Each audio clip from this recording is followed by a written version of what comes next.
Bueno, seguimos con la segunda mesa de la mañana, que se llama Obesidad en la mujer, ¿qué estrategias terapéuticas debe conocer el cardiólogo? Y acá vamos a tener la participación del doctor Cristian Armenteros, que es médico especialista en clínica médica y nutrición. Él es jefe de la Unidad de Internación de Clínica Médica del Hospital Argerich. Somos colegas y compañeros de hospital.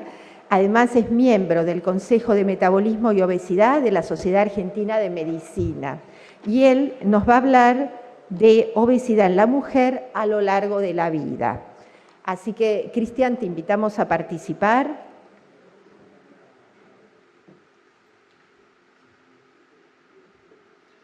Buenos días, muchas gracias por la invitación a Lucía, muchas gracias por la invitación a la Sociedad Argentina de Cardiología.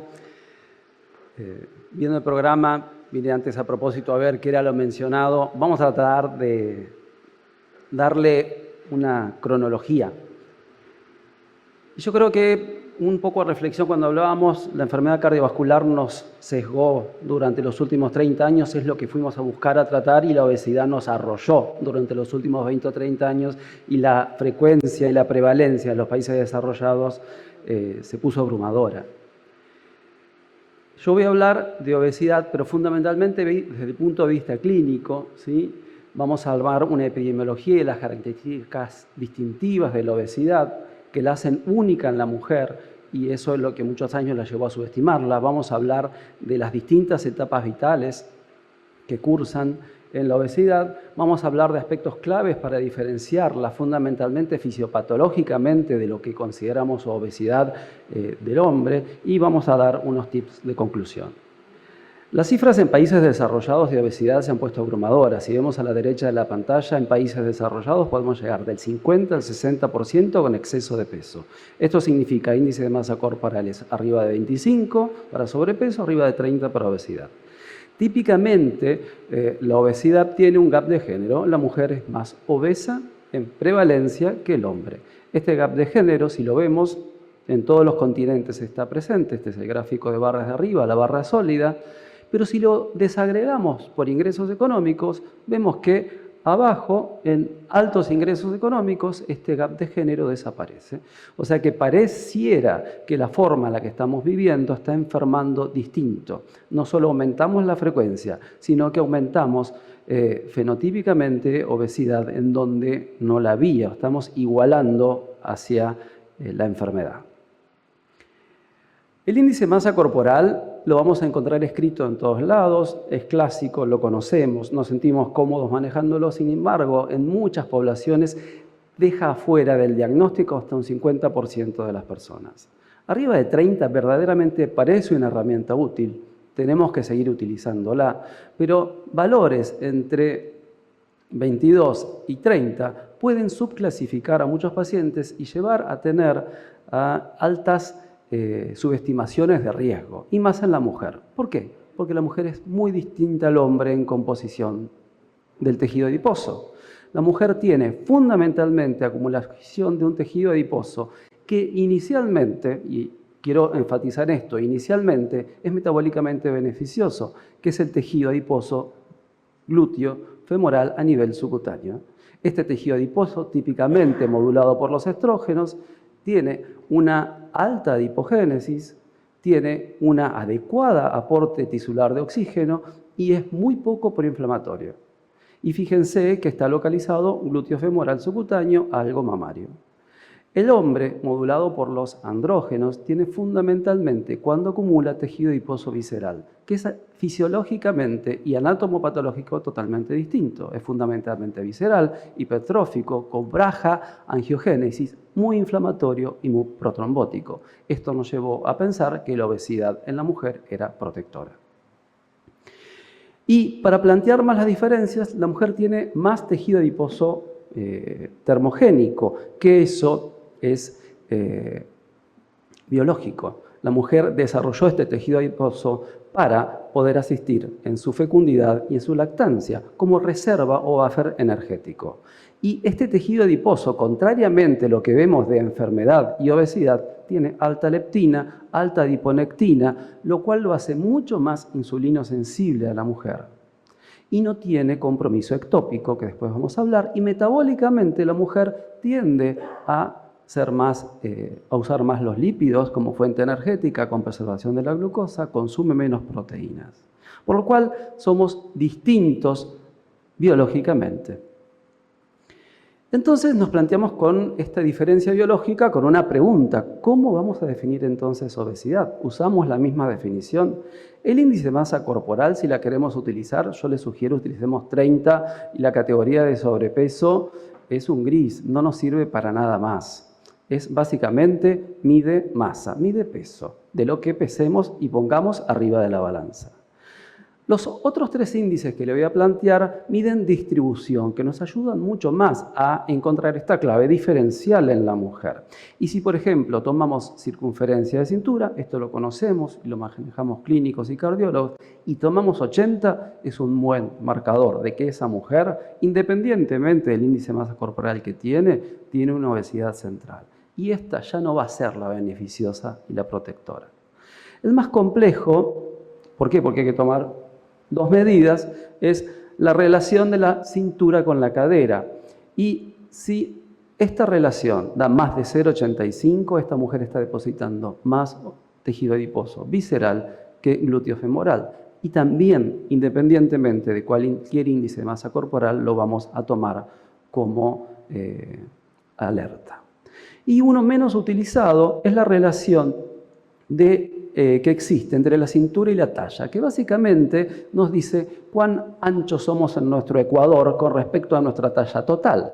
Entonces, este es un marcador de distribución hacia grasa visceral. ¿Para qué sirve esto? Básicamente para lograr una mayor sensibilidad, una mayor especificidad de la obesidad que sabemos que la va a dañar a esta mujer. Y eso, después vamos a ir viendo, no quiere decir que no vamos a prestar atención a los kilos, pero kilos en donde estén no es lo mismo que kilos mal distribuidos. Entonces, si tenemos que hacer un diagnóstico y si tenemos que tomar una intervención terapéutica, diagnostiquemos obesidad visceral en la mujer o por lo menos tengamos en cuenta este concepto. A lo largo de la vida, el tejido adiposo en la mujer y en el hombre cumplen distintos roles biológicos esenciales, por lo cual demonizar el tejido adiposo es no entender cómo surgimos. Ya intraútero, nuestra gestación está influenciada por lo que llamamos mensajes transgeneracionales que fueron hablados hoy a la mañana. Y mucho de lo epigenético ya empieza a activarse. Y vi que en el panel hay pediatras y en los primeros 2 años de vida la plasticidad genética es muy amplia. Y si los cambios epigenéticos adquieren un perfil desfavorable, mal vamos. ¿Esto qué quiere decir? Que una madre obesa y una madre o un ambiente obesogénico los primeros años de la vida de la mujer van a condicionar una posible obesidad futura. El otro concepto es importante ver con qué grado de peso llegó prediferenciación la mujer a la menarca, porque ahí estamos agregando una obesidad infantil a un desarrollo de tejido adiposo femenino, donde los estrógenos van a empezar a modular esta acumulación de este tejido adiposo glúteo femoral que dijimos.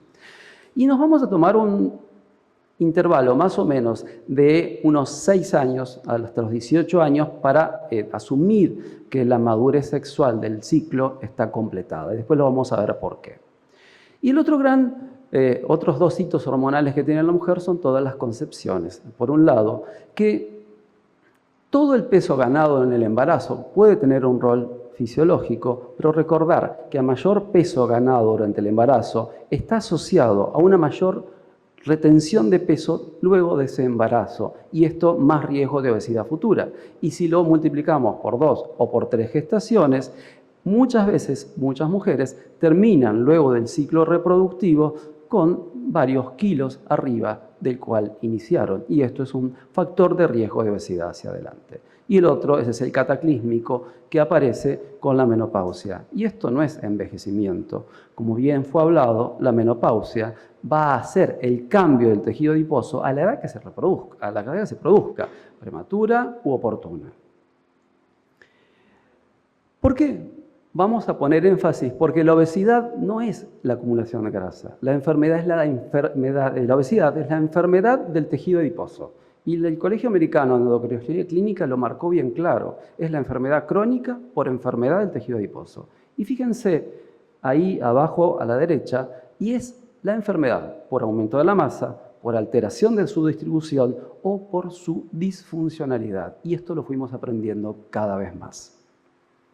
Entonces, vamos a tener que empezar a incorporar el otro concepto, que no solo es el balance energético positivo lo que altera en la mujer, sino lo que se altera en la mujer es la pérdida de este tejido adiposo glúteo femoral que actúa de buffer para captar este balance energético positivo. Cuando se pierde esta capacidad de buffer de este tejido adiposo femoral, la mujer empieza a ponerse obesa disfuncional, con acumulación de tejido ectópico a nivel visceral, hepático, renal, muscular, pancreático. Y es acá donde la mujer vamos viendo que va desarrollando características clínicas y metabólicas de una obesa disfuncional. O como hoy en día decimos, y acá la biología no podemos decir, es mujeres viviendo con obesidad disfuncional. Lo que pasa es que cada vez tenemos que usar más palabras para ser políticamente correcta y muchas veces eso nos lleva a olvidarnos de que la obesidad es esta enfermedad crónica. No decimos pacientes viviendo con hipertensión y sin embargo socialmente se nos ha impuesto la necesidad de decir mujeres viviendo con obesidad. Y de manera que podemos tener distintos fenotipos de obesidad, por adipoquinas, por citoquinas, por lipotoxicidad, por insulinoresistencia y por genética. Vamos a hacer distintas combinaciones. Y vamos a seguir con estos tres conceptos fundamentales: cantidad, distribución y masa. Entonces, más hacia la derecha vamos a tener mujeres que van a tener peso normal, por índice de masa, incluso hasta parámetros de cintura en rango casi normalidad, del 88 tomado como genéricamente, pero que metabólicamente le hacemos un laboratorio y no podemos decir que esa mujer esté sana. ¿Por qué? Porque tiene la disfunción metabólica de la obesidad. Y ellas las vamos a llamar mujeres metabólicamente enfermas de peso normal. El otro fenotipo es el que por cantidad nos da que la mujer es obesa. Y esa mujer obesa, le hacemos un laboratorio, es completamente normal. Bueno, esta es la mujer que típicamente tiene un aumento de la masa con distribución correcta, con función correcta, y que es la obesa del típico tejido adiposo subcutáneo. Si avanzamos esta misma paciente, porque esto no son comportamientos estancos, se va a transformar en una metabólicamente enferma y cuando llegue el climaterio va a agregar el compromiso de otro comportamiento corporal que no lo tenemos en cuenta, que es el muscular, que es la sarcopenia, que es por el cese de la actividad hormonal. Vamos a tratar de ir jugando con estos fenotipos, más que nada para que lo podamos poner en la práctica. Bien a la derecha tenemos una mujer que la vamos a llevar metabólicamente obesa de peso normal. Y fíjense que las dos tienen índice de masa normal, podemos decir, o bajo, las dos tienen,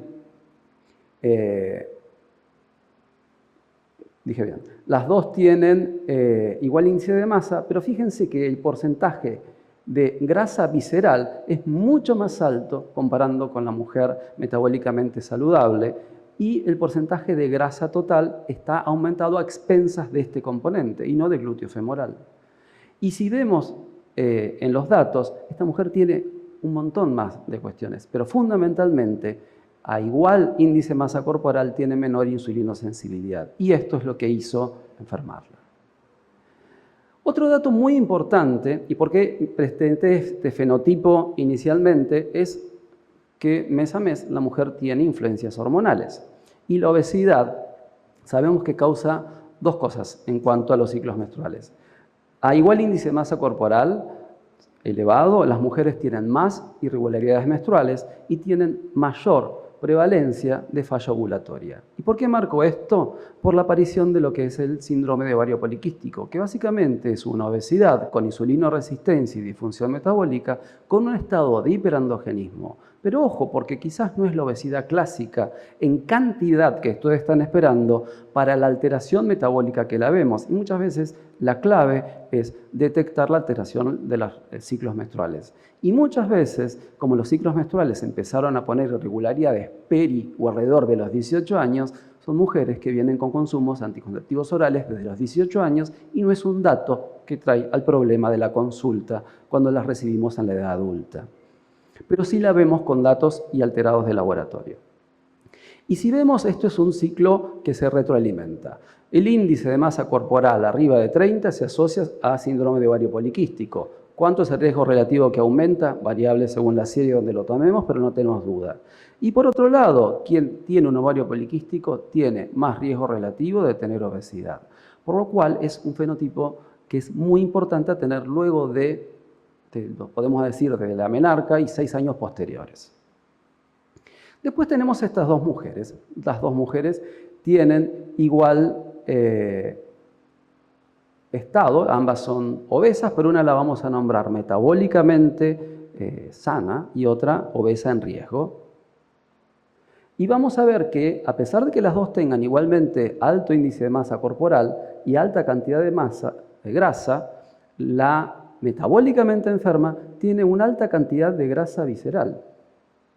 Y la que es metabólicamente sana no lo es. Sin embargo, no podemos pensar que esto se va a mantener toda la vida. Esto es una progresión. Las mujeres que no tienen enfermedad metabólica y son obesas, a largo plazo van a progresar. ¿Cuánto? Fíjense con la edad. Cuanto más jóvenes son, el 50% de la población de mujeres obesas pueden ser metabólicamente sanas. Y si nos acercamos a la perimenopausia y a los primeros años, que ya no sabemos también cuándo llamar la tercera edad, o vamos a decirle más de 65 años, cómo la persistencia de esa salud metabólica baja profundamente. Y el otro hito fundamental es cuando ya se instauró el climaterio, ¿sí? Donde la mujer pesaba 70 kilos previo al climaterio, pongamos un peso estándar, vamos a decir como una cosa bicompartimental, somos músculo y grasa. Pero ¿qué sucedió? A medida del cambio endocrino, que es gradual, va acumulando tejido adiposo, este se deposita sí o sí a nivel visceral, el músculo disminuye el tamaño y se agrega el doble hit, el doble daño, el de la obesidad visceral y el de la sarcopenia. Por lo cual vamos a tener mucho más en cuenta esto, porque fíjense que la cantidad puede pasar totalmente desapercibida porque el peso no va a cambiar, la distribución sí, pero si no le medimos cintura nunca lo vamos a descubrir y nos sorprende a todos en los laboratorios como una paciente de un año para otro vira totalmente en los parámetros. Y este es el concepto que tenemos que incluir. ¿Por qué? Porque es una desatendida crónica, que es la obesidad osteosarcopénica, muchas veces no diagnosticada y muchas veces diagnosticada y no tratada, donde hay una disminución de la masa muscular, un aumento del tejido adiposo, fundamentalmente porque los estrógenos no tenían el trofismo en cada órgano como lo tenían previamente. Y aumenta el tejido adiposo, baja el músculo y deteriora la salud ósea. Y la combinación de los tres, en cada década va aumentando las tasas de fragilidad de manera marcada. Y si hacemos una cronología, y ahora sí ya me están mostrando las tres para terminar y comparándolo con el hombre, vemos que en la pubertad la mujer va adquiriendo este componente metabólico que está preparado para la fecundidad, subcutáneo, que está preparado para la fecundidad, sin desarrollo de grasa visceral. El hombre ya tiene algo de grasa visceral a igual peso. En la vida adulta, si es saludable, su entorno va a mantener grasa a nivel glúteo femoral en forma subcutánea y no debería acumular grasa visceral. El tema es que no vivimos muy sanamente y a medida que la actividad estrogénica baja, se van igualando, se va desapareciendo esta grasa glúteo femoral y aumentando la grasa visceral, con la sarcopenia que se va agregando. De manera que para cerrar, vamos a marcar que el aumento de prevalencia de la obesidad en la mujer muestra cifras preocupantes a nivel mundial. Y esto no es novedoso. Que la mejor manera de valorar el impacto de la obesidad se logra evaluando el tejido adiposo visceral y la disfunción metabólica, y no el índice de masa corporal. Que una mayor ganancia de peso en los embarazos se asocia a una retención del mismo luego de la concepción y mayor riesgo de obesidad disfuncional antes o durante su vida. Que luego de la menarca debemos interrogar sobre trastornos menstruales para evaluar la presencia de obesidad con hiperandrogenismo, ya que esta podría tener un target terapéutico distinto. Y que en el climaterio la pérdida del estímulo estrogénico ocasiona la pérdida del tejido adiposo subcutáneo, un aumento del tejido adiposo visceral y una disminución de la masa muscular. Y este triple daño es el que tenemos que estar dispuestos a enfrentar como terapéutico. Muchas gracias.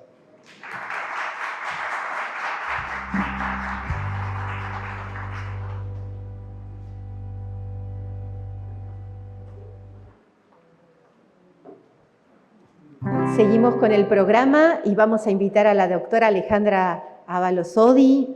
Ella forma parte del área Corazón y Mujer, es médica cardióloga, miembro titular de SAC, es directora del curso de Enfermedad Cardiovascular de la Mujer de SAC, asesora y exdirectora del Consejo de Aspectos Psicosociales de SAC y también es miembro de la Fundación Cardiológica, es una gran amiga y acá te dejamos la palabra.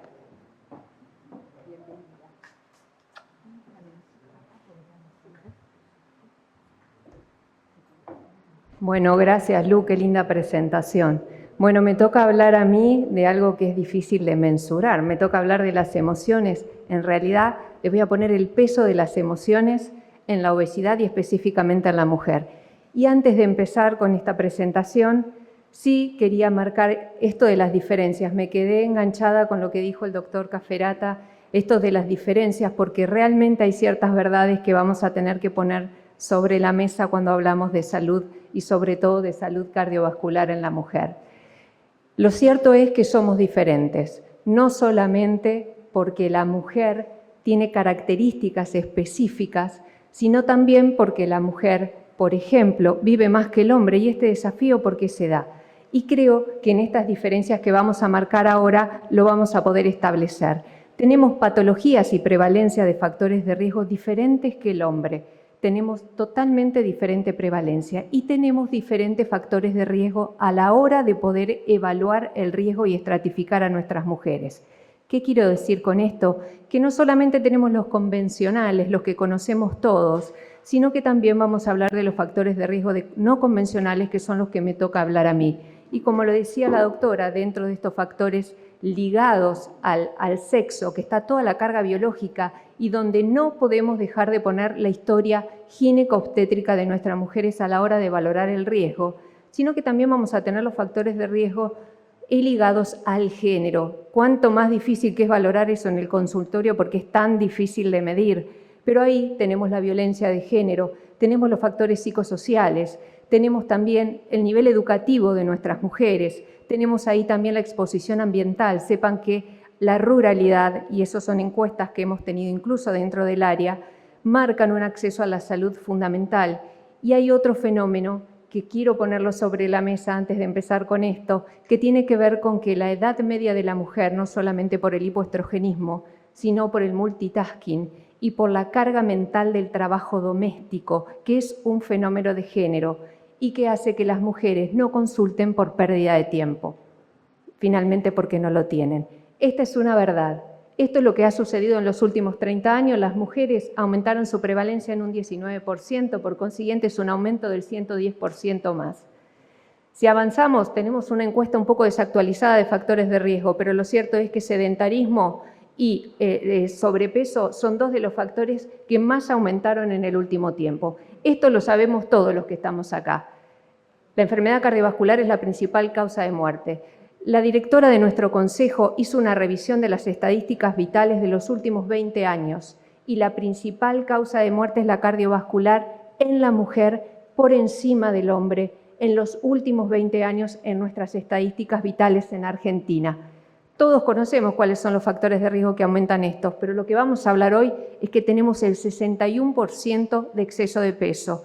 Y además, en la encuesta de cardiólogos que hicimos en la SAC, quiero decirles que el 65% de los cardiólogos de SAC que respondieron a esa encuesta tenían sobrepeso. Si avanzamos, vamos a tener que entender el peso de las diferencias. Y es ahí un poco lo que refería el doctor Cafferata hoy. Esto empieza acá. Tenemos un complejo cromosómico diferente, ¿sí? Parece que hasta la semana 8 todos somos mujeres, pero finalmente sucede algo con lo que es el factor determinante testicular, que está en el componente SRI de este pequeño X que tienen los hombres, que va a determinar finalmente el desarrollo testicular y con esto, lo que ustedes ya saben, determina todo el proceso genético y la síntesis proteica, testículo, ovario, estrógeno, y testosterona. Pero fíjense que, como decíamos hoy, hay algo que sucede en el XX que va a determinar que la mujer tenga cierta, si se quiere, este fenómeno por el cual vivimos 7 años, casi 7 años más que los hombres, tiene que ver con la resistencia de nuestro cromosoma XX, que muchas veces se diferencia y hace que nuestros fenotipos y genotipos de expresión celular sean diferentes y más resistentes, pero no por eso más saludables. Y este fenómeno de presencia de receptores estrogénicos, que las mujeres los tenemos distribuidos ampliamente, no solamente en el sistema cardiovascular, sino en el resto de los tejidos, también va a modular nuestro sistema nervioso central. Y ustedes dirán, ¿por qué está hablando de todo esto si ella tiene que hablar de emociones?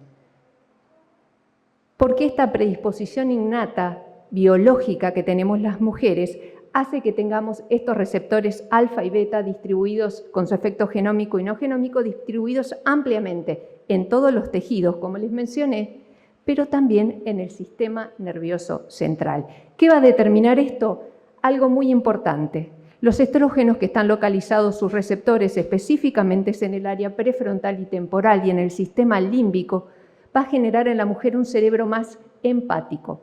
Esto significa que va a estar regido por la comunicación, por la observación y fundamentalmente por las emociones. Nuestro cerebro, que está preparado para maternar, hermosa función si existe, lo cierto es que está atravesado por la empatía. A diferencia del cerebro del hombre, esto no es ni bueno ni malo, simplemente tienen un cerebro de sistematización regido por las órdenes, la competencia y la fuerza. Y ahora bien, entonces si hablamos de las diferencias, ya hablamos de diferencias cromosómicas, de genes, síntesis proteica, gónadas, ovarios, testículos, hormonas, que van a terminar modulando nuestro cerebro. ¿Y eso es todo? No. Eso es lo que yo refería previamente. Existe un cerebro psíquico y existe lo que llamamos un cerebro de género. Y ustedes me van a decir, ¿existe un cerebro diferenciado por género? Sí, y les traigo la evidencia. Este estudio evaluó más de 7.800 resonancias magnéticas en 29 países donde había diferencia de género. Y lo que pudieron ver es que los cerebros de estas mujeres donde había diferencia de género tenían no solamente una corteza más delgada en áreas específicas, sino que tenían menos salud mental y menos rendimiento académico. Y esto sucedió en los países donde había fenómenos de género. O sea que también tenemos un cerebro modulado por los fenómenos de género. ¿Las emociones entonces impactan de manera diferente en el cerebro de la mujer? Sí, definitivamente que sí.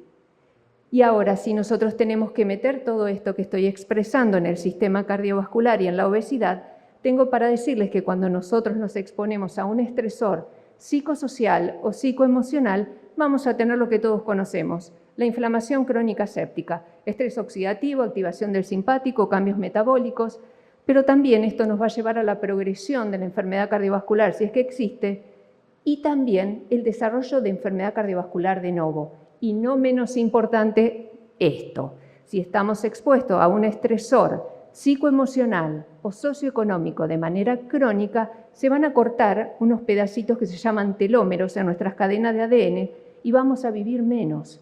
No solamente nosotros, sino que vamos a envejecer más rápido, sino que vamos a modificar nuestra epigenética afectando generaciones futuras. O sea que la gestión de las emociones va a tener que ser algo que vamos a tener que poner arriba de la mesa seguramente, con las consecuencias que ya sabemos. En esta oportunidad me toca hablar de obesidad y emociones, así que vamos a seguir adelante. ¿Y las emociones impactan de igual manera en el hombre y la mujer? Les dije que no, pero la evidencia respalda esto. Fíjense que frente a un estresor, la amígdala de la mujer se activa mucho más que la del hombre y desencadena el eje hipotálamo hipoficiario suprarrenal con una respuesta inflamatoria más poderosa en la mujer que en el hombre. Frente a un estresor psicoemocional, la mujer se inflama más que el hombre. De hecho, las citoquinas cuando se miden y las interleuquinas, sobre todo las 6, es más alta en la mujer que en el hombre. Y ahora bien, si hablamos de obesidad, parece que todo se limitara a esto del equilibrio entre lo que como y lo que no como, la homeostasis, y en realidad vamos a intentar hablar un poco más allá de la homeostasis. Todo esto que está acá es lo que regula este set point para mantener el equilibrio. Por un lado el hipotálamo con las hormonas orexígenas y anorexígenas, todo la central gastrointestinal con el control episódico cuando yo como, todas las vías de largo plazo, corto plazo, y los alimentos que van a activar hormonas para decirnos paren de comer o sigan comiendo. Este set point súper regulado por todo esto. Por otro lado tenemos la leptina, que es directamente proporcional, como todos ustedes ya saben, los lipidólogos acá lo van a saber mucho mejor que yo, que lo que está directamente relacionado con la grasa corporal, motivo por el cual la mujer, fíjense, tiene más índice de masa corporal, tiene más cantidad de grasa, pero una secreción de leptina mayor, o sea que también en esto nos diferenciamos, y es por todo lo que comentaba el doctor Armenteros, por las diferencias de distribución en la grasa entre el hombre y la mujer.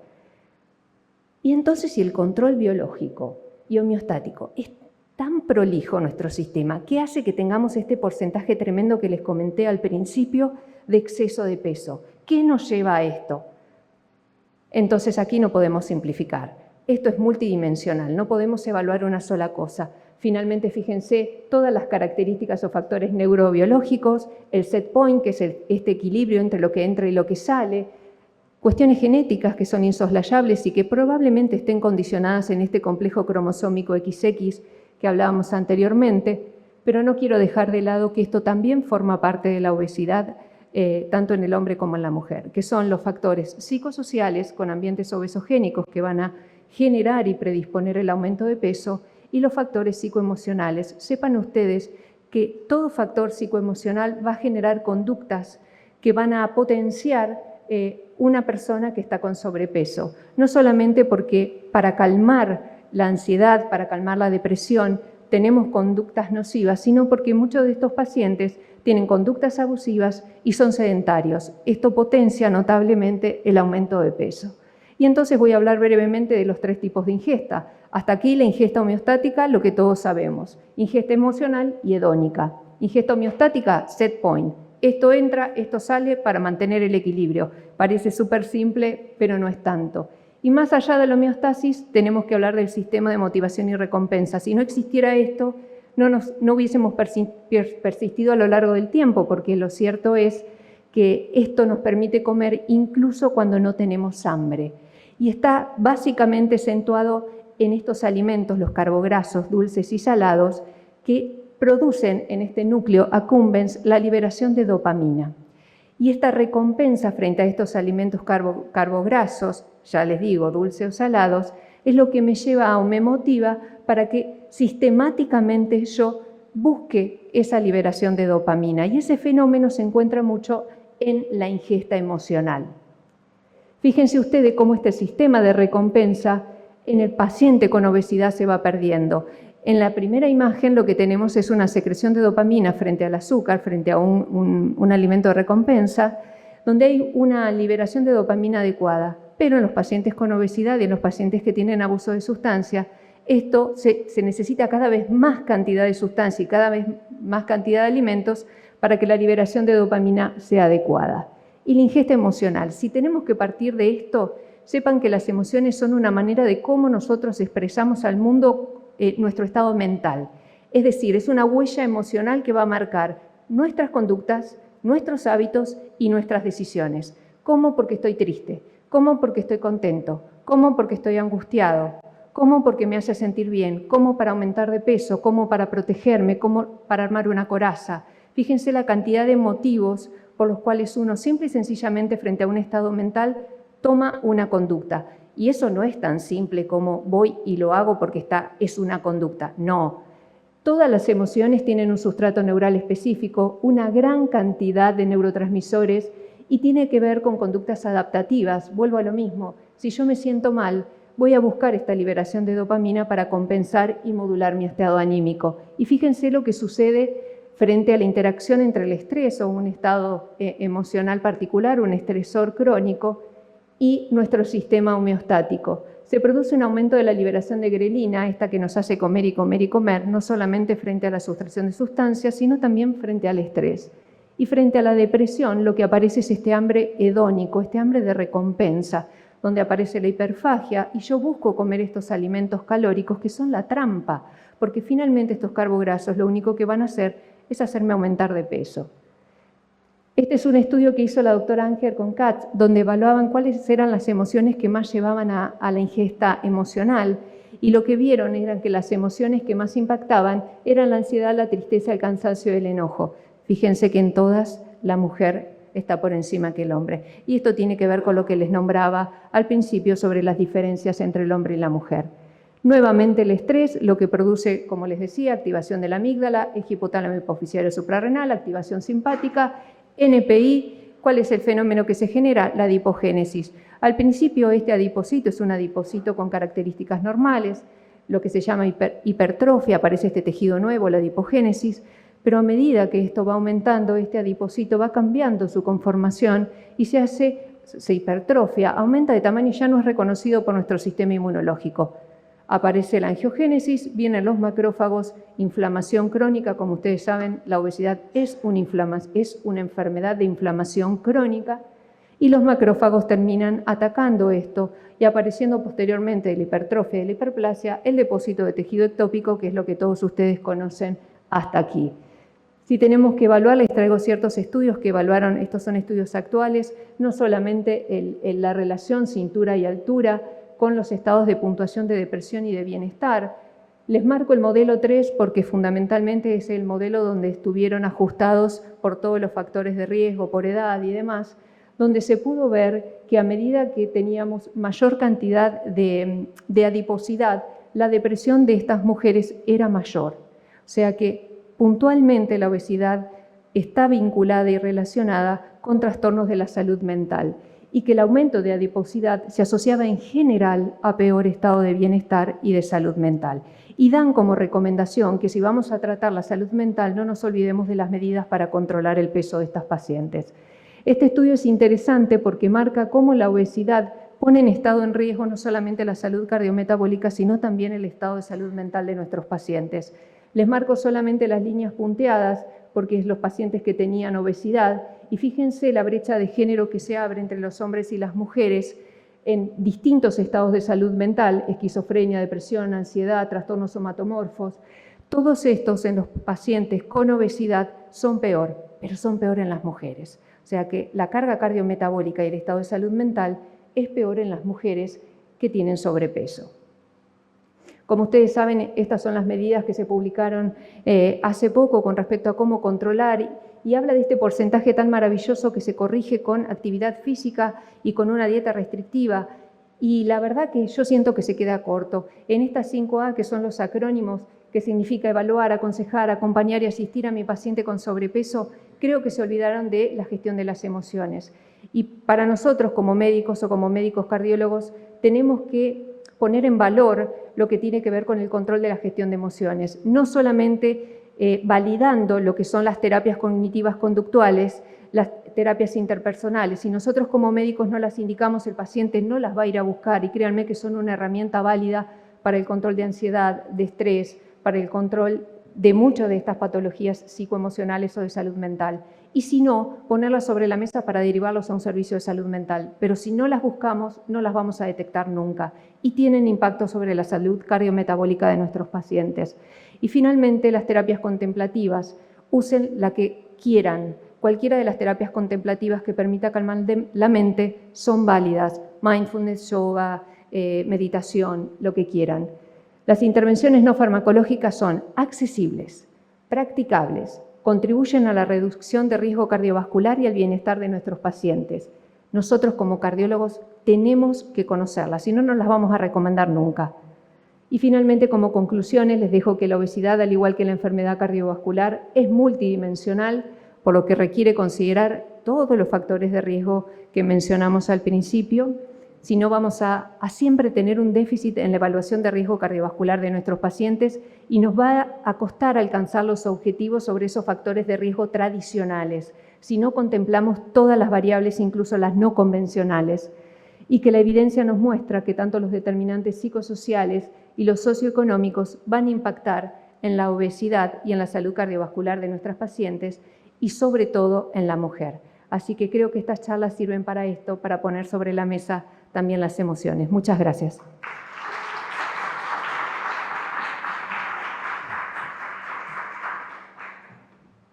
Bueno, nos quedan dos disertaciones más en esta mesa.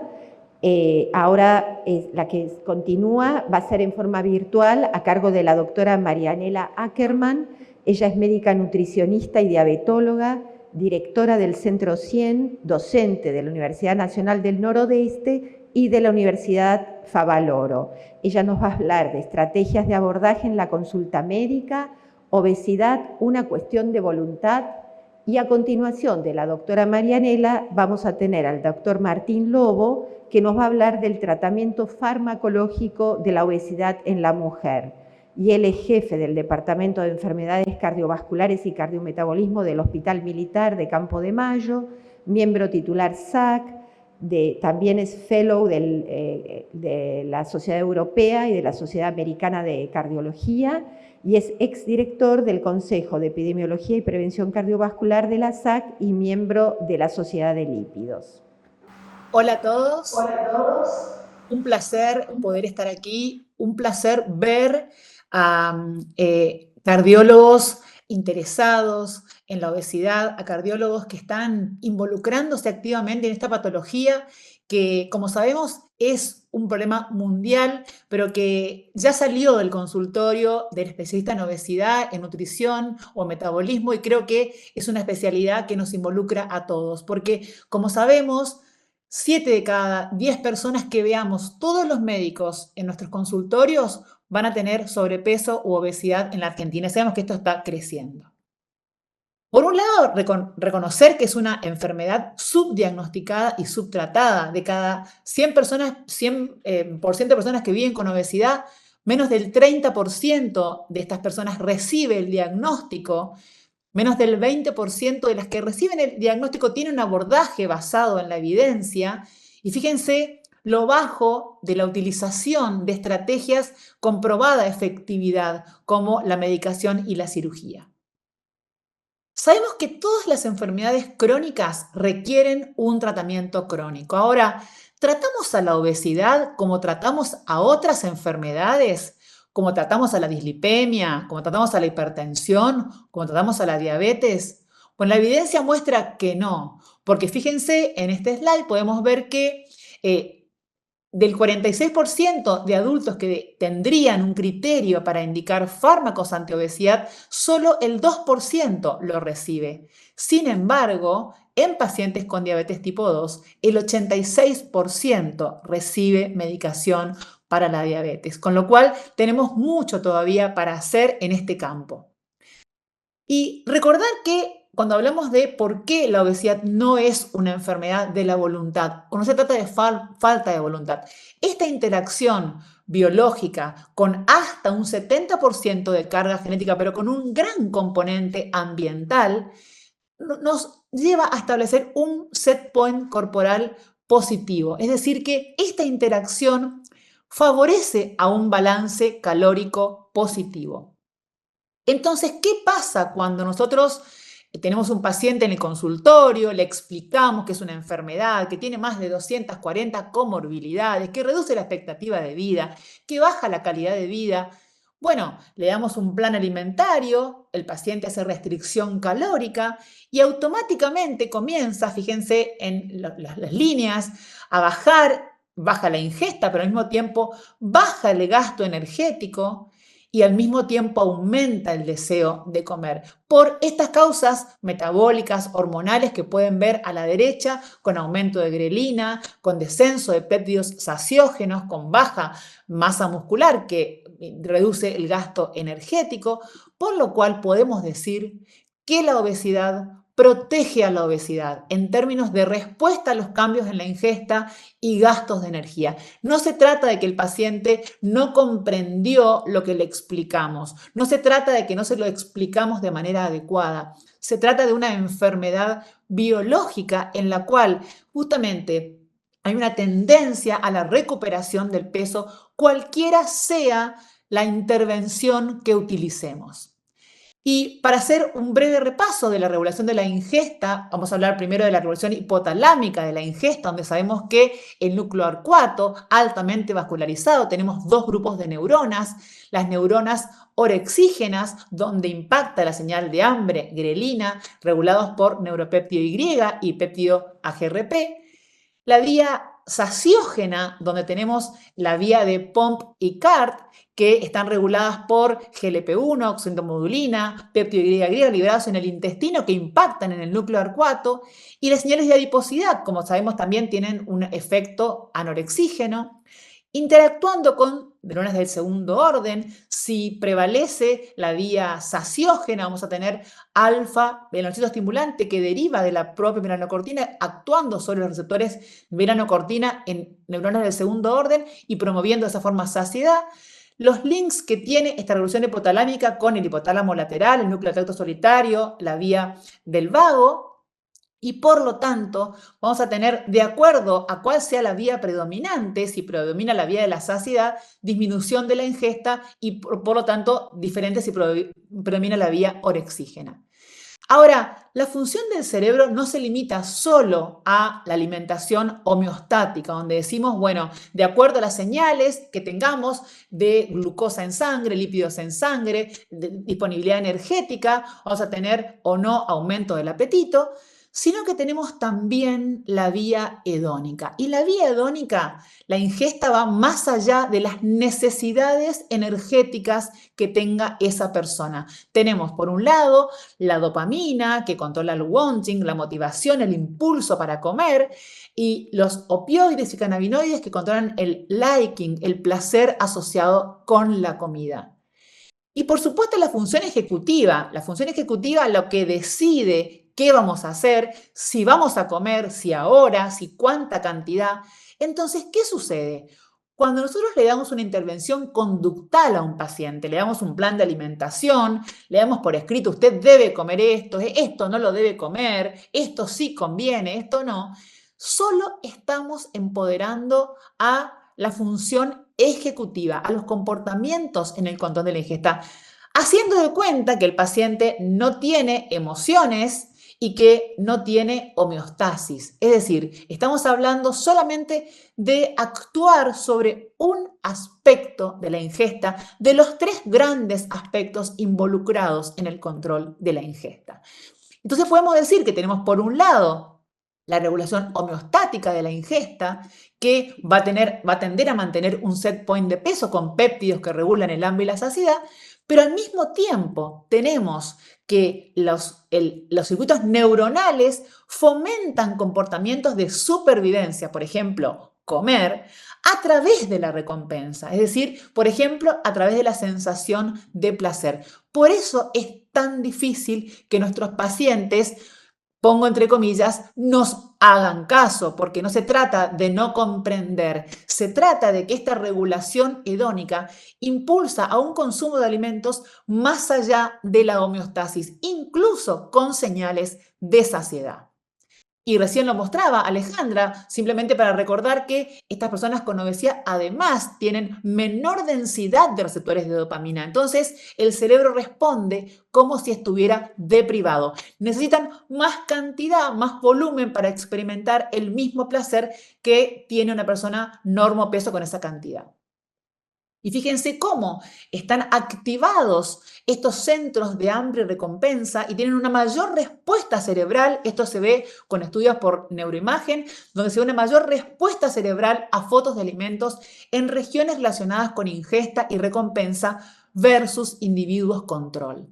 Entonces sabemos que los individuos con obesidad tienden a tener un control más débil de la conducta alimentaria y esto es más probable que esta regulación se vea desbordada por lo que sabemos de nuestro ambiente obesogénico, disponibilidad 24/7 sin necesidad de movernos de nuestra casa y esto justamente es lo que condiciona las tasas mayores de obesidad que estamos viendo.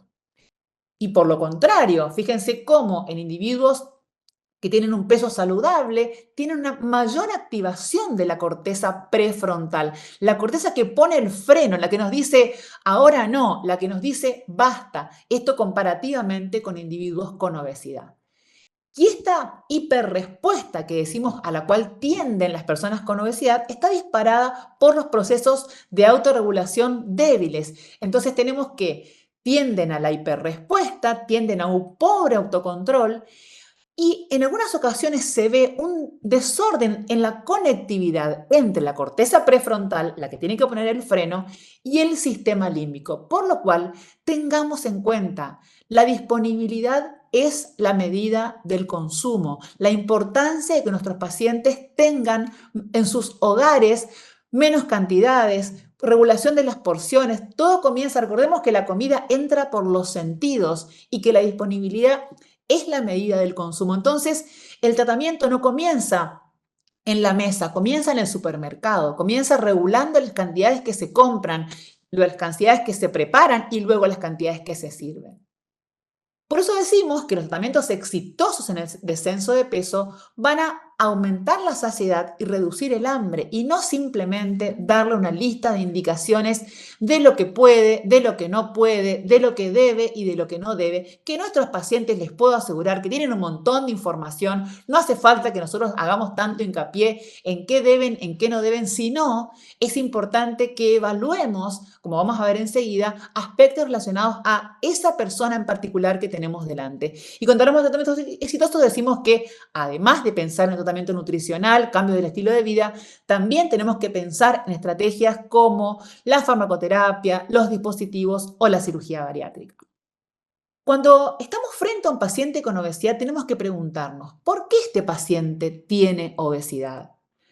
Luego preguntarnos qué tan severa es la obesidad de este paciente. Y recién ahí podemos pensar, entonces, respondiendo a estas dos preguntas iniciales, ¿cuál es el mejor plan de tratamiento para este paciente?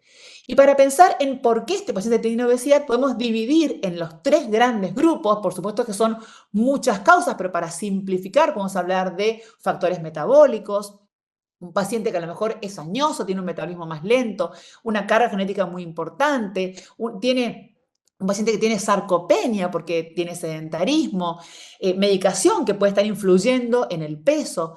Causas relacionadas con la ingesta, es un comedor emocional, tiene hambre real, qué patrón de ingesta tiene, le falta programación, es desorganizado, tiene deuda de sueño, o también factores relacionados al gasto. Las barreras no solo tienen que ver con que el paciente no le gusta la actividad física o no tiene motivación. A veces también hay limitaciones físicas, hay comorbilidades cardiorrespiratorias, hay medicación que puede estar influyendo.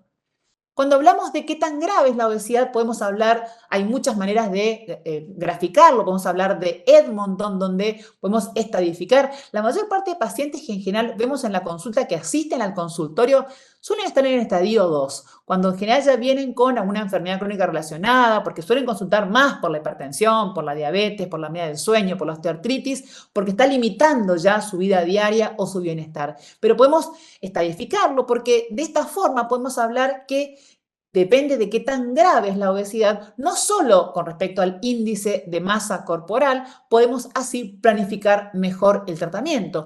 Y esto es porque, fíjense aquí, a la izquierda podemos ver la sobrevida utilizando score de Edmonton y a la derecha utilizando índice de masa corporal, como Edmonton tiene mayor capacidad para predecir mortalidad comparativamente con solamente el índice de masa corporal, si bien, como explicaron los expositores previos, utilizamos también la medida de la cintura talla, que es lo que está usándose un poco más en este momento, pero la importancia de saber también las enfermedades que acompañan a la obesidad, que van a condicionar la severidad del cuadro.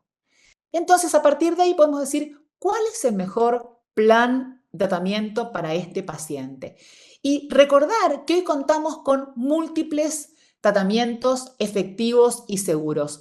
Cambios del estilo de vida, donde como recién explicaba Alejandra, la terapia comportamental también puede formar parte. No siempre hace falta interactuar con un psicólogo, pero dependiendo en pacientes que tienen, por ejemplo, esta pobre autorregulación, pacientes que tienen binge, que es un trastorno alimentario muy común en pacientes con obesidad, o pacientes con pobre motivación. Pero bueno, cambios del estilo de vida como base en todos los casos siempre.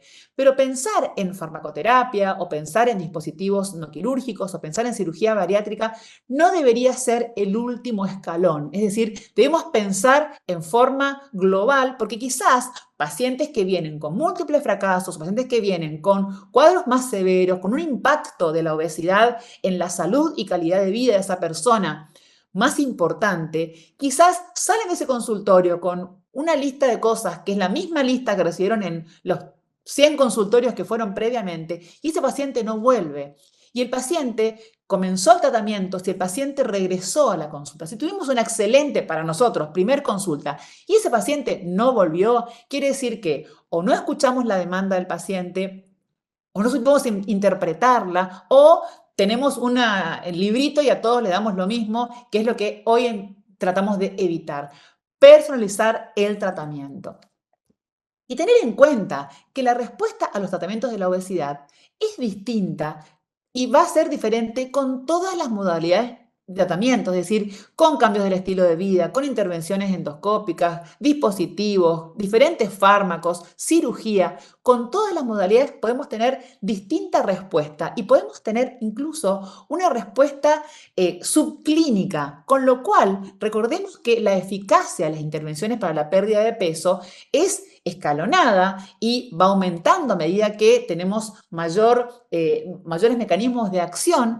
Por lo tanto, la importancia de combinar estrategias. La eficacia es mayor a medida que sumamos mecanismos de acción. Por eso, cuando pensamos, por ejemplo, en estrategias quirúrgicas, pensamos en estrategias en las cuales al mismo tiempo tenemos una estrategia que va a limitar la ingesta y por otro lado va a tener un impacto neuroquímico y un impacto disabsortivo en algunas técnicas, con lo cual estamos hablando, en fármacos sabemos que tenemos un impacto neuroquímico, un impacto mesolímbico en algunos fármacos.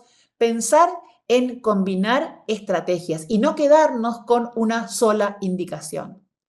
Hoy nos encontramos en un punto de inflexión que está provocado por la introducción de medicamentos antiobesidad altamente efectivos y una evolución tecnológica en la cirugía con beneficios más allá del peso corporal.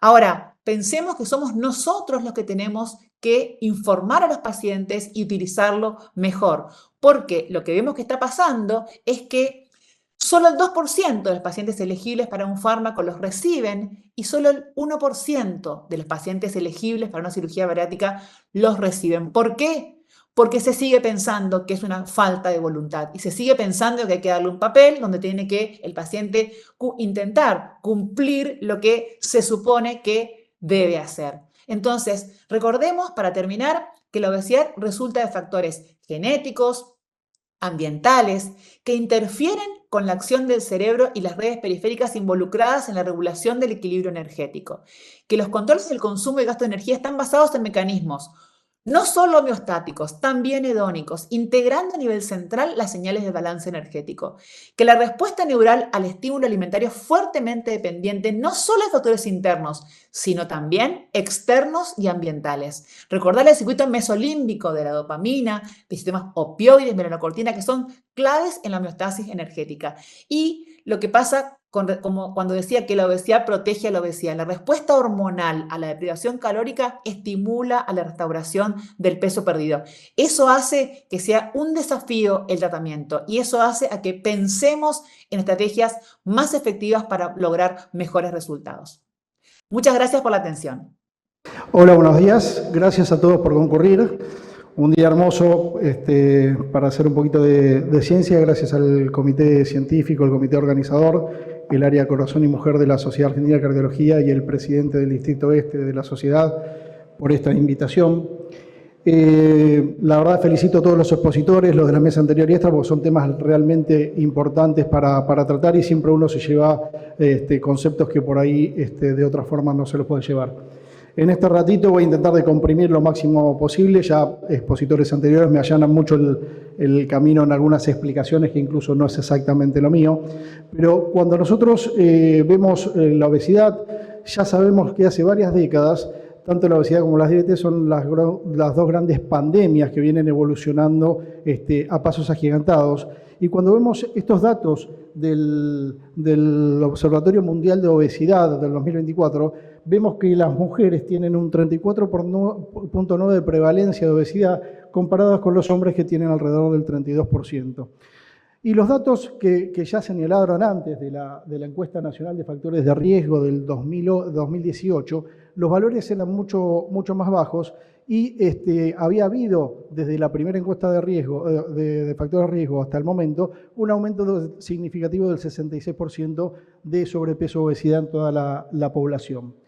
Pero quizás lo más importante es que cuando vemos la proyección a nivel mundial, ¿sí? Esto quiere decir que en el 2035 vamos a tener 1.77 billones de adultos con sobrepeso, 1.53 billones con obesidad, y esto representa más del 50% de la población mundial, ¿sí? Y un signo de alarma que tenemos que tener nosotros, si bien nosotros no estamos en el top 20 de los países con mayor prevalencia de obesidad a nivel mundial, sí estamos en el top 20 de los países con mayor prevalencia de obesidad en niños, ¿sí? Y esto es un tema importante porque estos niños, cuando hacemos la progresión de los factores de riesgo asociados que van a tener trastornos glucémicos, dislipemias heterogénitas o hipertensión arterial, realmente es importante y esto lleva al aumento de la enfermedad cardiovascular en general. Nosotros sabemos que con un aumento del sobrepeso, a mayor sobrepeso, mayor prevalencia de aumento de enfermedad cardiovascular y de factores de riesgo, incluso factores de riesgo que hoy se está hablando mucho y antes no hablábamos tanto, como la apnea del sueño, el hígado graso no alcohólico, etcétera, que tienen mucha importancia a nivel de las enfermedades. Y es por esto que los pacientes obesos, como ya dijeron, son pacientes crónicamente enfermos, son pacientes inflamados, asociados a factores de riesgo importantes, que lo que en definitiva terminan haciendo que aumenten la prevalencia de infartos, de accidente cerebrovascular, arteriopatía periférica y mortalidad cardiovascular, ¿sí? De hecho, los pacientes con obesidad tienen un 20% más de enfermedad coronaria que los pacientes que no tienen obesidad. Y nosotros sabemos que por cada 5 puntos de aumento del índice de masa corporal, estamos aumentando 21% la mortalidad total y un 29% la mortalidad cardiovascular. Así que fíjense si esto es importante o no. Y cuando queremos ver cuál es el riesgo atributible del aumento del índice de masa corporal en la mortalidad de todas las causas, vemos que el riesgo atribuible de este aumento del índice de masa es del 10%, y si vamos a las enfermedades con mucha prevalencia, como son la diabetes, enfermedad coronaria, neoplasias o stroke, vemos que el riesgo atribuible a la mortalidad en este grupo de pacientes es del 42, 19, 5 y 17%, ¿sí? Y también tenemos que saber que cuando nosotros hacemos descender de peso a un paciente, no quiere decir que le va a ir bien en todos los sentidos, ¿sí? Depende de cuánto sea el porcentaje que yo le voy a sacar al paciente, va a tener impacto en distintos ámbitos. Si yo le hago reducir un 5%, voy a empezar a tener un mejor control de la presión arterial y de la normoglucemia. Cuando me voy a un 10%, ya tengo impacto en lo que es la prevención de la diabetes, la apnea del sueño, los trastornos lipídicos. Si yo voy a un 15%, empiezo ya a tener impacto en la enfermedad cardiovascular, pero cuando me voy al 15% ya tengo aparición de impactos de reducción de eventos duros, como es la mortalidad cardiovascular, remisión de la diabetes, la insuficiencia cardíaca con fracción de eyección preservada, y todo esto se acentúa mucho más cuando llevo al paciente a una disminución de peso mayor al 20%. Para empezar lo que es el tratamiento, y por una cuestión de tiempo, me pareció muy interesante mostrar este metaanálisis. Es un metaanálisis publicado este año, que es un metaanálisis en red, donde se evalúan todos los tratamientos que informaron la disminución del peso. Intervinieron 132 ensayos clínicos randomizados, una media de edad de 47 años, un body index medio de 36 y casi la mayoría mujeres, 76% de mujeres. Y acá lo que hicieron fue evaluar todas las drogas, y ustedes tienen a la izquierda los tratamientos con fentermina y topiramato, análogos del GLP-1, naltrexona, bupropión, que cuando uno como punto se ponía un poco más de 5% de disminución del peso, eran los que más reducían el peso. Y cuando yo me iba a 10, si bien todas las otras drogas reducían el peso hasta un 5%, con 10 eran prácticamente los únicos que tenían una reducción significativa del peso. ¿Sí? Estamos hablando de los análogos del GLP-1, la fertenina, el topiramato y la naltrexona y bupropión.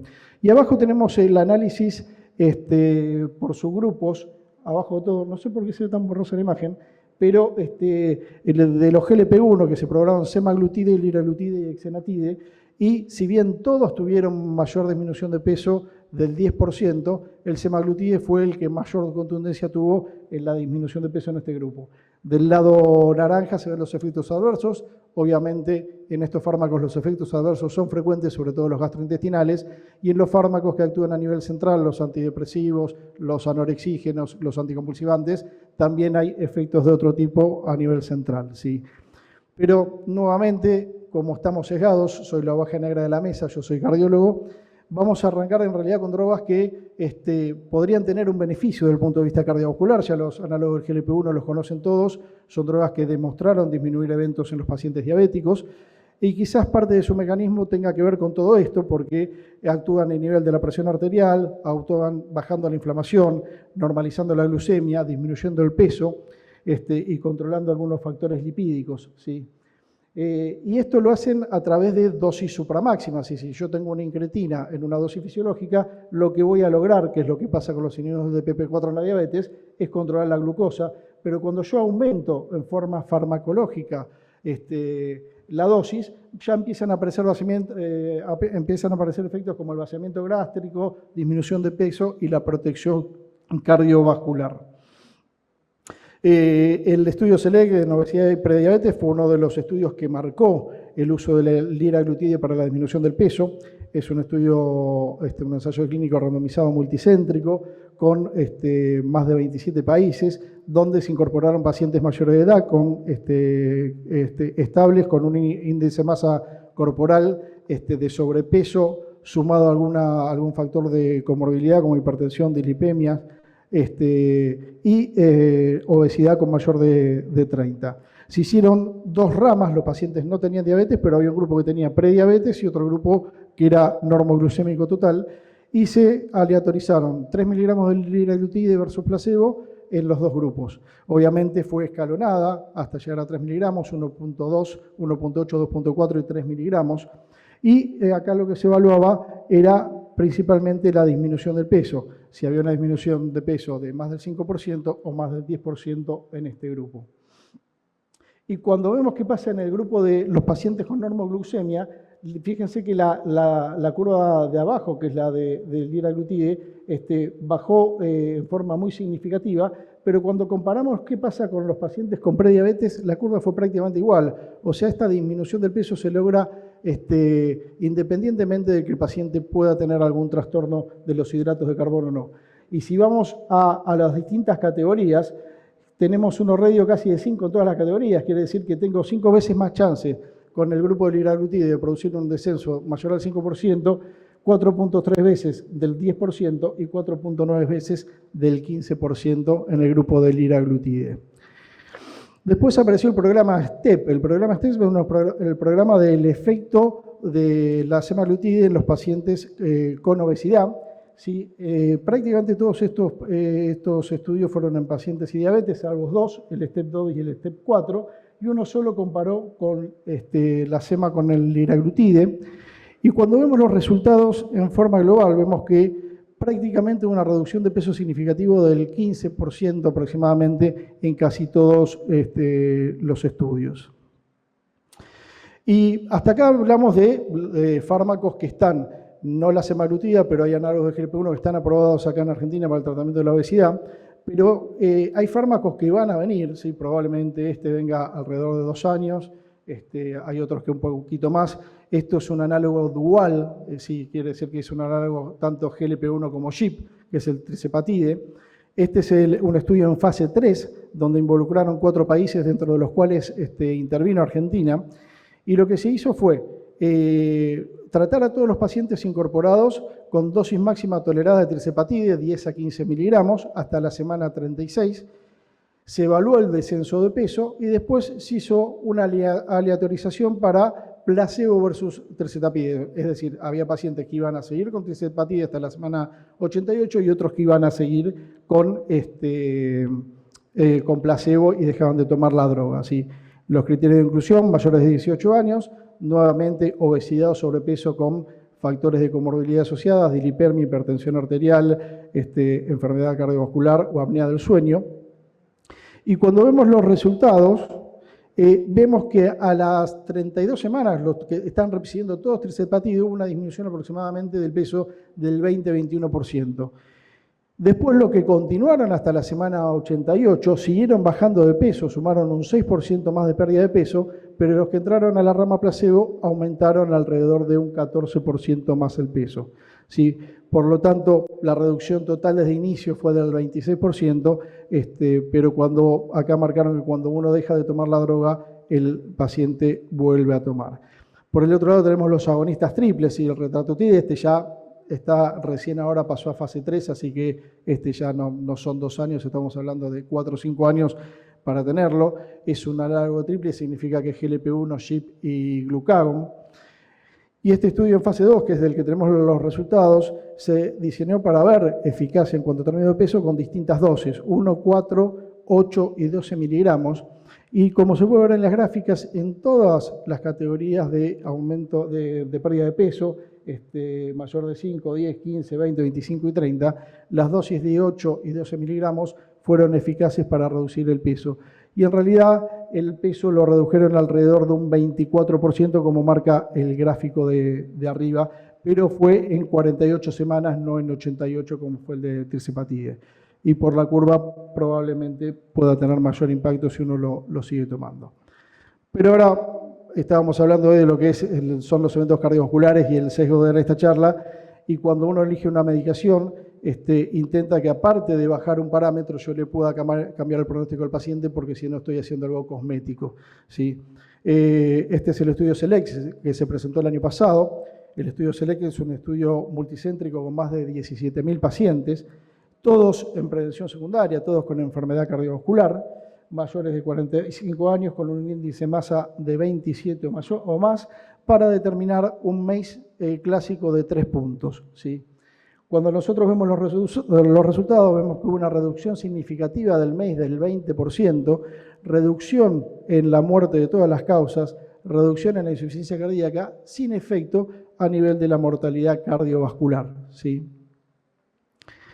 Este ensayo es interesante, es un subanálisis del SELECT donde hace el análisis de su grupo en el MACE y en otros componentes evaluados entre hombres y mujeres, y la verdad que cuando se hace el análisis de su grupo claramente no hubo diferencias significativas, es decir, que el resultado global del estudio es independiente del sexo. Tanto hombres como mujeres se benefician en términos de reducción de MACE en estos pacientes, ¿sí? Para ir terminando, creo que acá ya la doctora Odi me facilitó un montón, porque esto es bastante complejo, pero me gustó mostrar esto, que ya hace un par de años lo señaló Acosta en este trabajo, que es comparar el tratamiento guiado por fenotipos versus el tratamiento clásico que uno podría adoptar según sus criterios y conversándolo con los criterios del paciente. Él marcó 4 fenotipos, que ya la doctora hoy habló: el cerebro-ambiente, el emocional, que es el hambre hedónico, la falta de saciedad a nivel intestinal y el bajo gasto energético basal. Y según esto, lo que hizo fue dividirlos y medicar con fentermina topiramato, naltrexona bupropion, un análogo del GLP-1 como el liraglutide y la fentermina sola, ¿sí? Cuando hace la comparación de un tratamiento clásico, como haría cualquiera eligiendo el tratamiento versus el guiado por fenotipos, ve que hubo una diferencia muy significativa a favor del tratamiento guiado por los fenotipos, ¿sí? La verdad que los análogos de GLP-1 hasta hace un tiempito tenían la limitante de los pacientes pediátricos, hoy ya no están así, a partir de los 12 años se pueden dar. Y sí, por ahí en la mujer el tema sobre todo es el embarazo. Si una mujer quiere quedar embarazada, 2 meses antes tiene que suspender los análogos de GLP-1 y no se puede dar durante el embarazo. Con respecto al resto no tenemos ningún inconveniente. Y la verdad que para concluir, como dijo la doctora hoy conectada al Zoom, la obesidad es una enfermedad, y si nosotros tratamos la diabetes, tratamos la hipertensión, tratamos el paciente coronario, no se entiende por qué no tratamos a los pacientes obesos. Si hay una realidad, la inercia médica, ¿sí? Y después el tema de las barreras de los medicamentos de alto costo, Quiero hacer un paréntesis, estuvo excelente el gráfico que mostró la doctora con cómo tratamos la obesidad y cómo tratamos la diabetes. Solo un paréntesis con la diabetes, que si bien muchos pacientes diabéticos, o casi todos según ese gráfico, estaban tratados, recordemos que el 10 o el 20% de esos pacientes solo reciben medicación con beneficio cardiovascular demostrado.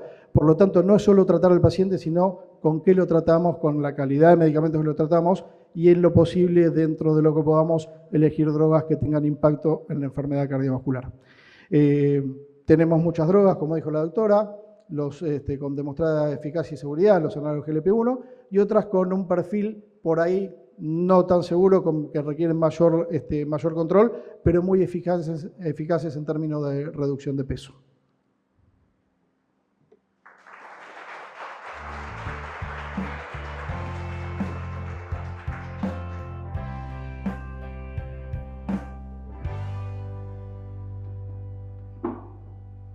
Disponemos de unos minutos para el panel de discusión, así que invitamos a los disertantes a que suban al escenario y pedimos a los panelistas que se acerquen también para hacer las preguntas. Entre ellos tenemos al doctor Jorge Álvarez, que es médico cardiólogo, presidente del Distrito San Luis y miembro vocal del área Corazón y Mujer, a la doctora Jessica Volpato, médica cardióloga, medicina ambulatoria en ICVA y unidad coronaria de la Clínica Olivos y también miembro del área, y a la doctora Romina Macri, que es médica cardióloga, miembro del área Corazón y Mujer y vicepresidente del Distrito Costa Río, Uruguay. Bueno, primero, muy buenas las disertaciones de todos. La verdad que conceptos muy claros y dejan en claro la importancia de lo que es la atención integral de la obesidad. Yo tengo dos preguntitas cortitas para Cristian, para tu experiencia.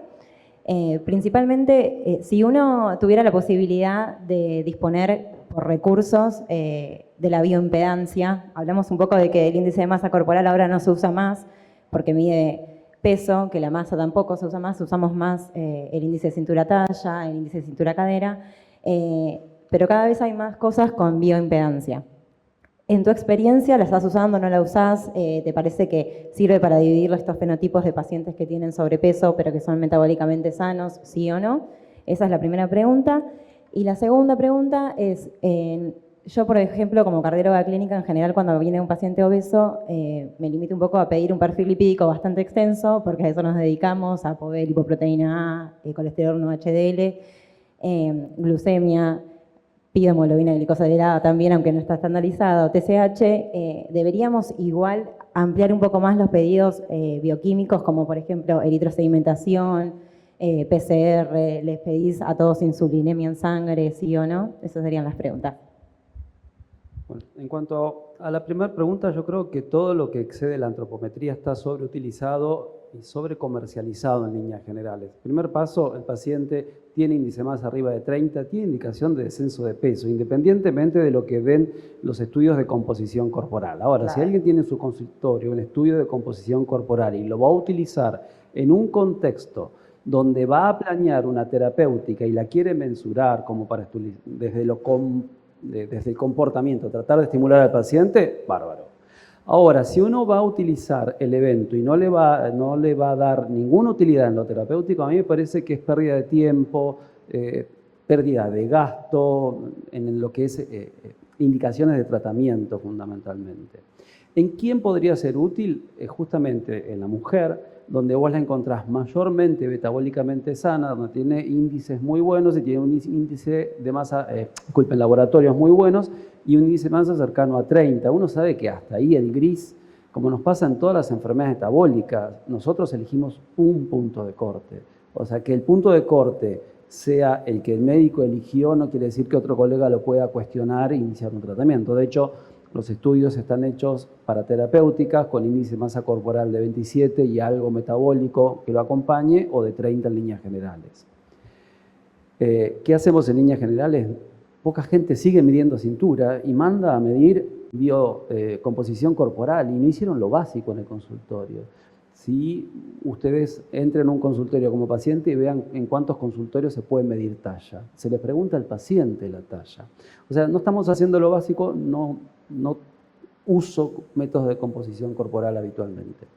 Y en la siguiente pregunta hay algo que sí los cardiólogos suelen olvidarse, por una cuestión de sesgo y recién entró en el radar, y es la gamma-glutamil transpeptidasa. Una gamma GT elevada, sin una causa que lo justifique, con una ecografía normal y con un resto de un hepatograma normal, sigue siendo un hígado graso. Y ese paciente ya lo pone en otra categoría de riesgo. De hecho, hoy en día le llamamos muscle D, es enfermedad grasa metabólica.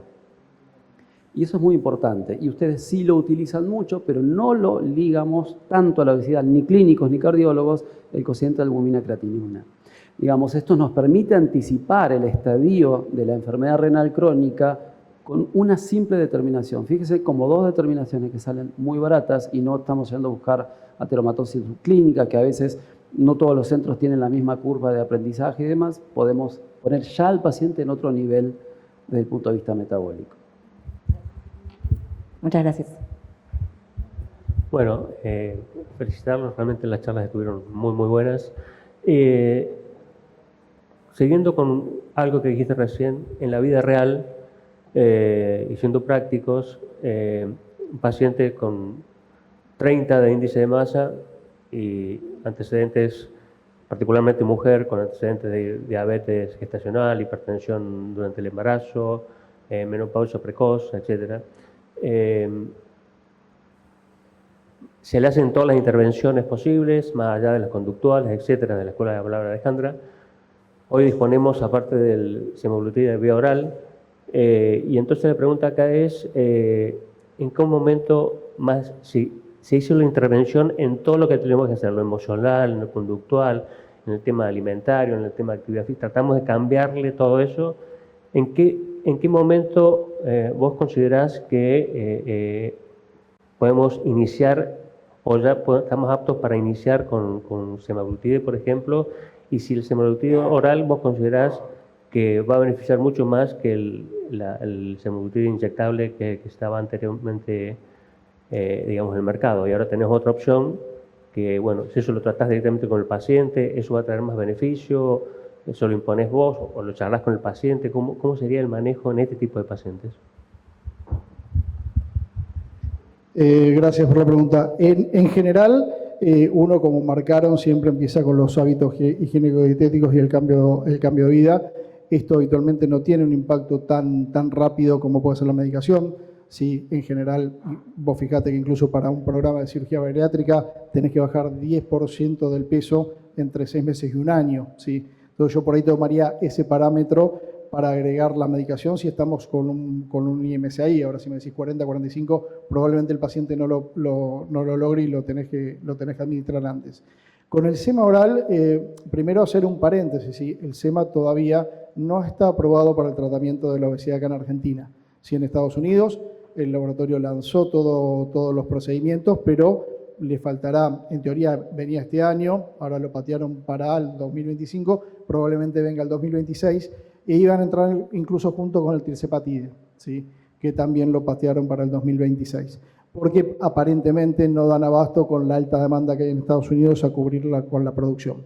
El semaglutide oral es efectivo, sí es efectivo en todos los puntos, sí, pero no es tan efectivo como el inyectable en todos los puntos, ¿sí? Entonces, probablemente va a ser una droga que uno pueda dar a un menor costo y después ver cómo evoluciona el paciente, a ver si necesita algo más o no.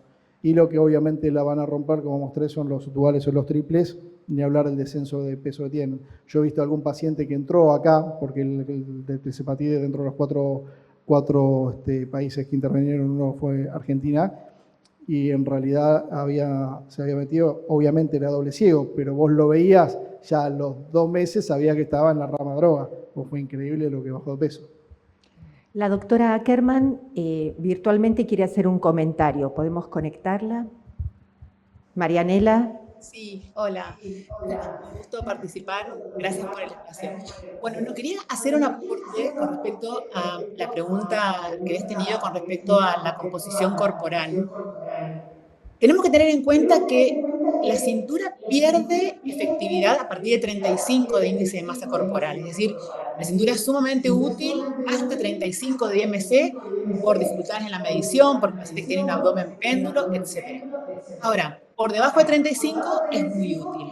Por otro lado, ¿por qué sirve mucho la composición corporal en el consultorio? No solamente sirve para detectar pacientes que pueden tener 30, 32, 35 de IMC, pero ser deportistas, o tener sarcopenia, con lo cual muchas veces el índice de masa corporal miente, es decir, tenemos un paciente que puede estar incluso por debajo de 30 índice de masa corporal con un porcentaje de grasa corporal de más del 30 o más del 40%. Con lo cual, lo importante es utilizar lo que cada uno tiene o dispone. La bioimpedancia no solamente es muy útil para diferenciar sarcopenia o pacientes que tienen por ahí, como digo, son deportistas, sino que también es muy útil en el seguimiento, porque a veces el paciente viene aumentando la actividad física con el mismo peso corporal y al hacer el estudio de composición corporal vemos que en realidad bajó masa grasa y aumentó masa muscular.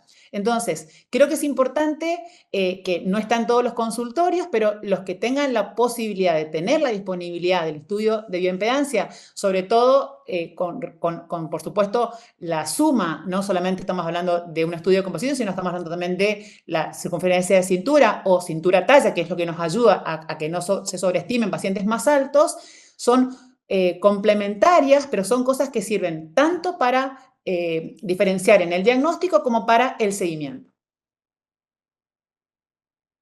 Doctora Romina.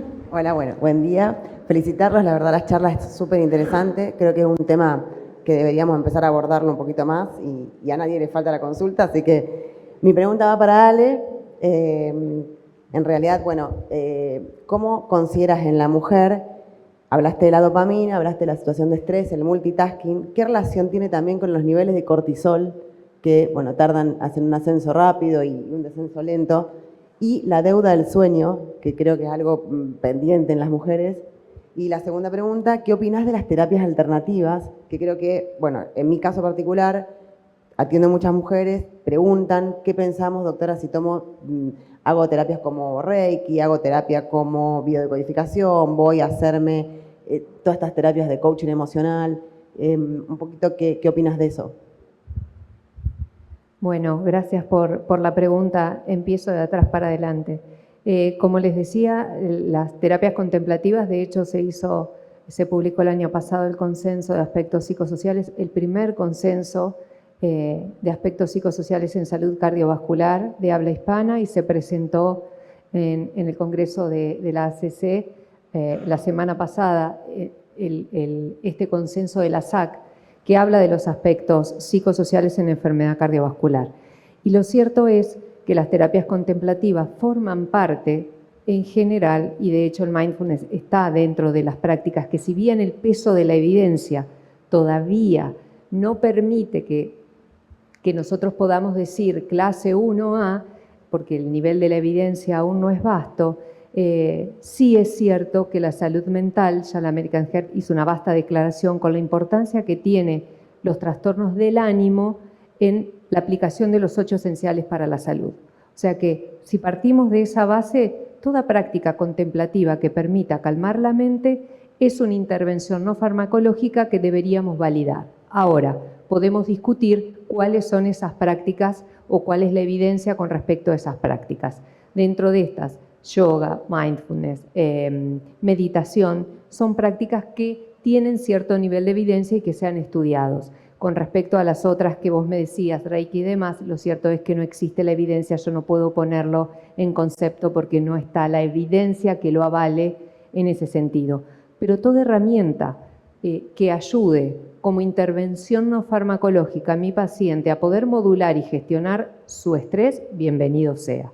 Sí, dentro de las no farmacológicas, el consenso remarca las prácticas contemplativas que te mencioné y las terapias cognitivas conductuales, interpersonal, sobre todo la conductual.